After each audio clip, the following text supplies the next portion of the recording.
إن شاء الله المفروض بكرة هسافر الرياض عشان أعرض مسرحية زواج اصطناعي في موسم الرياض. المفروض إن هي مسرحية كوميدية وفيها أغاني وفيها استعراضات، والمفروض إن إحنا هنعرض إن شاء الله يوم 30، وهنعرض في وسط الأحداث اللي بتحصل في غزة. فأنا مش متخيل الصراحة يعني إن أنا هروح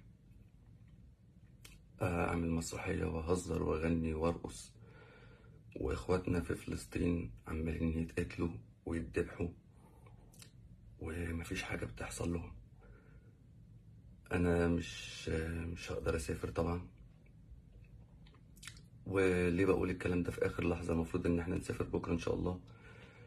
أنا كنت على أمل طول الفترة اللي فاتت ديت، يعني لما حتى حصل تصاعد في الأحداث كنت على أمل إن الموسم مثلا يتلغي، يتأجل زي مثلا ما حصل في مهرجان الجونة هنا ومهرجان القاهرة، أو يحصل إن الموضوع يهدى هناك في فلسطين في غزة، موضوع يهدى والناس تتدخل ونهدى يعني شوية ونقدر نعرض.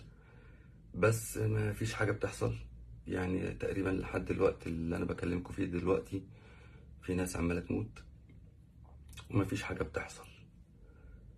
ف... فأنا إزاي هروح أعرض و... والناس بيحصل لهم كده في فلسطين؟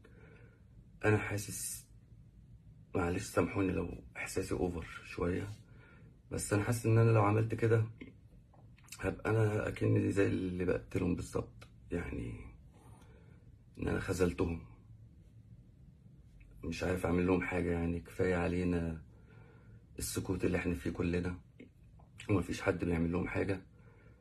فكمان أنا مش هبقى ساكت بس، يعني أنا كمان عمال أهزر وأغني وأرقص، واللي بيحصل في فلسطين.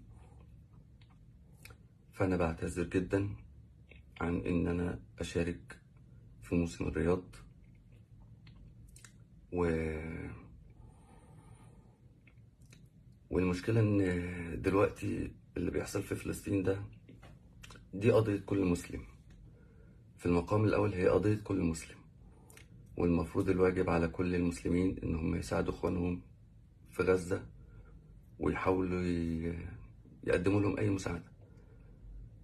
فأنا دلوقتي ما فيش حاجة أقدر أعملها، زي ناس كتير جدا نفسنا نعمل حاجة ونساعد، بس للأسف مش قادرين نعمل لهم حاجة.